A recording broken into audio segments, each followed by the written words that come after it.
नमस्कार दोस्तों and welcome to Sure Stocks. दोस्तों आज मैं ये वीडियो थोड़ा जल्दी डाल रहा हूँ क्योंकि मुझे एक बहुत ही अच्छा अपॉर्चुनिटी अभी ब्रेकआउट का मिल रहा है, एक बहुत ही फंडामेंटली साउंड और स्ट्रॉन्ग स्टॉक में। कल का रैपअप कर देते हैं दोस्तों। कल हमने महिंद्रा फाइनेंस का एक एनालिसिस किया था स्विंग ट्रेडिंग के लिए और मैंने आपको बताया था कि ये मीडियम टर्म इन्वेस्टमेंट में भी आप अगर होराइजन रखते हो तो बहुत ही बढ़िया स्टॉक है। एकदम बुलिश पैटर्न बन रहा था चार्ट में 200 डेज़ के मूविंग एवरेज के ऊपर कंटिन्यूसली लास्ट 2 से लेकर 3 सेशन में क्लोज हो रहा है। आज हम देखेंगे तो कल का क्लोजिंग प्राइस 168 था और अभी 171 172 तक चल रहा है।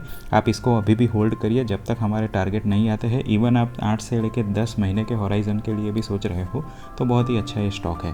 दोस्तों आज जो हम बात करने वाले हैं वो एक रेलवे की कंपनी है, एक मोनोपोली शेयर है। पहले उसका थोड़ा फंडामेंटल मैं रैपअप कर देता हूँ क्योंकि शायद हो सकता है आपने ये कंपनी के बारे में ज़्यादा ना सुना हो।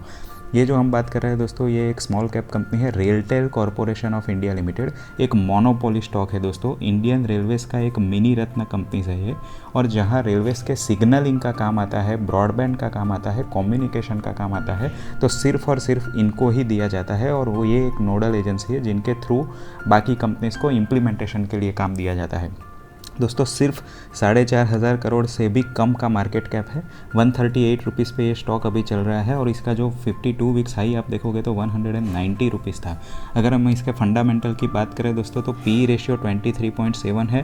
ये थोड़ा आपको ज़्यादा लगेगा लेकिन मेरे हिसाब से ये कम है क्योंकि जो तरीके से इनके पास ऑर्डर बुक है, अगले 2 से लेकर 2.5 साल तक इनके पास रेलवे का ऑर्डर बुक ऑलरेडी है। एसेट लाइट मॉडल है, यानी इनको बहुत ज़्यादा डेट लेने की ज़रूरत नहीं है। कम एसेट में उनके काम हो जाते हैं और मार्जिन बहुत ही अच्छा रहता है। 18% ROCE है दोस्तों। गवर्नमेंट कंपनीज में 18% का ROCE बहुत ही अच्छा होता है।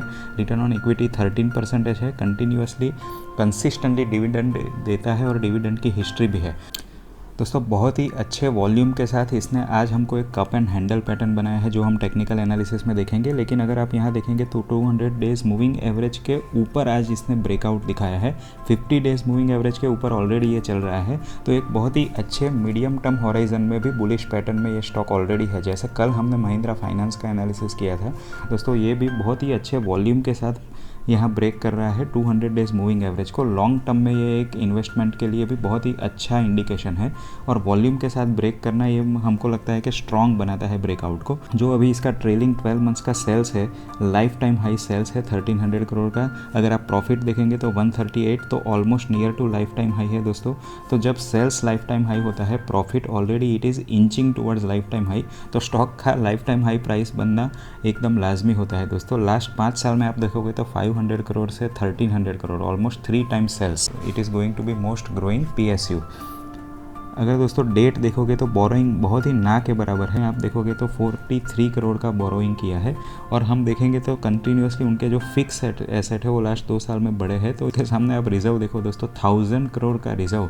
4000 करोड़ की कंपनी में अगर 1000 करोड़ का रिजर्व है तो और उससे आपको क्या चाहिए। तो दोस्तों ये होती है स्ट्रेंथ फंडामेंटल एनालिसिस के। अगर हम ROCE देखेंगे तो कंटिन्यूसली कंसिस्टेंट रहा है 18%, यानी already this company is maintaining their margin. Management का जो सबसे बड़ा इंडिकेटर होता है एफिशिएंसी का वो ROCE होता है दोस्तों, रिटर्न ऑन कैपिटल एम्प्लॉयड।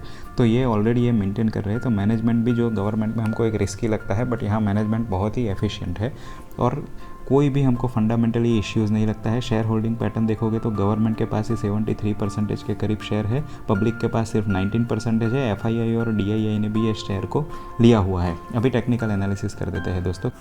यहाँ आप देखोगे दोस्तों तो अबाउट 1 मंथ बैक इसने एक पैटर्न बनाया था फ्लैग पैटर्न जैसा, और उसके बाद कंटिन्यूसली आप देख सकते हो हायर हाइज और हायर लोज बनाते हुए एक चैनल में ट्रेड कर रहा था। लेकिन आज के दिन में हमको वॉल्यूम के साथ 142 के अबव यहाँ एक ब्रेकआउट मिला है और ये चैनल का ब्रेकिंग हुआ है। अगर ये चैनल ब्रेक होता है दोस्तों तो अगला जो उसका टारगेट होता है वो अगेन जो नेक्स्ट रेजिस्टेंस है वो होता है। ये चैनल ब्रेकआउट के बाद अगले 6 to 8 वीक्स में ये कंसोलिडेशन के बाद अगेन बुलिश ट्रेंड दिखा सकता है। जो अगला टारगेट हमें लग रहा है वो है 155 with in next 6 to 8 weeks. लेकिन दोस्तों जैसे मैंने बताया आपको, अगर आप मीडियम टर्म के लिए इसमें इन्वेस्टमेंट का यानी 8 to 10 मंथ्स के लिए इन्वेस्टमेंट का प्लान कर रहे हो तो हमको लगता है 190 तक के टारगेट यानी about 30 to 40% gain from present price ये भी आपको देखने को मिल सकता है।